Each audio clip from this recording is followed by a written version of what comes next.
The human skull is a rather iconic image, so let's talk about some of the important anatomical features of this beautiful skeleton.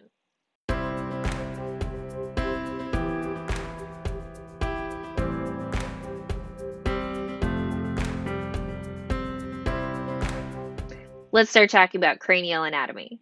First, let's talk about some important terms. Skull, that's actually the entire thing. We can think of it as the cranium plus the mandible. All of that equals the skull. So just make sure you know, are using the right term to refer to the thing you actually want to refer to. Our mandibles, this jawbone. The first thing we notice if we're looking at our skulls in profile and comparing them to the chimpanzees, humans have a very flat face, but chimpanzees they have prognathism, or their snout here projects out from their face, and you can see their mouth and nose are actually in front of their eyes, where in humans pretty much all of that is in line with our eyes. The next difference we can look at is the foramen magnum. That is a fancy word that means big hole. That is the hole that where our nervous cord inserts into our brain there, and where our head rests on top of our vertebral column. You can see in humans it is very centrally located because our head really just does balance right on top of our vertebral column. But in the chimpanzee and the dog, the vertebral column inserts into the back of the head, so you'll see it's oriented much closer to the back. And you can see that better in this diagram because that is the angle at which the vertebral column inserts into our cranium here.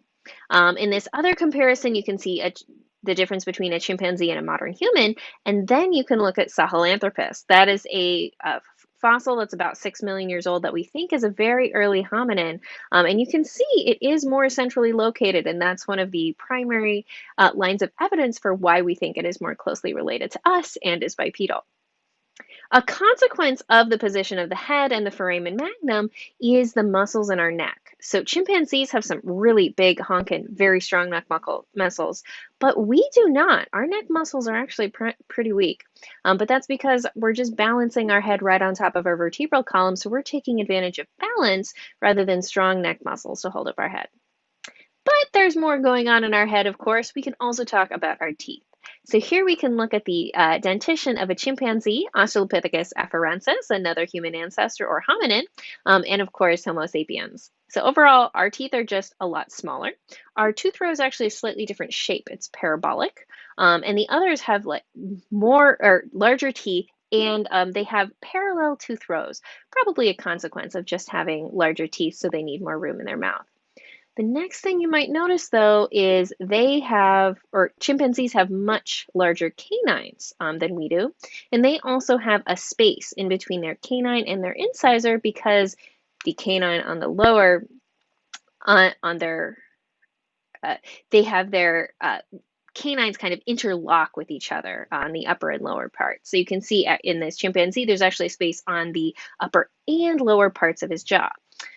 This is called a sectorial or a CP3 honing complex because the upper canine actually sharpens itself against the lower premolar or P3. Humans don't have this, as you've probably noticed. Our canines are actually really small, and they're not really impressive in any shape or form. We think this is because males in our species, or hominins in general, are more tolerant of each other. Male chimpanzees actually don't really like each other that much, and they do tend to stay away. Sure, they will live in the same social group, but they will keep a space in between them. So the next time you're in class or on the subway and you notice two men standing next to each other, be thankful that they're allowing that and are not biting each other.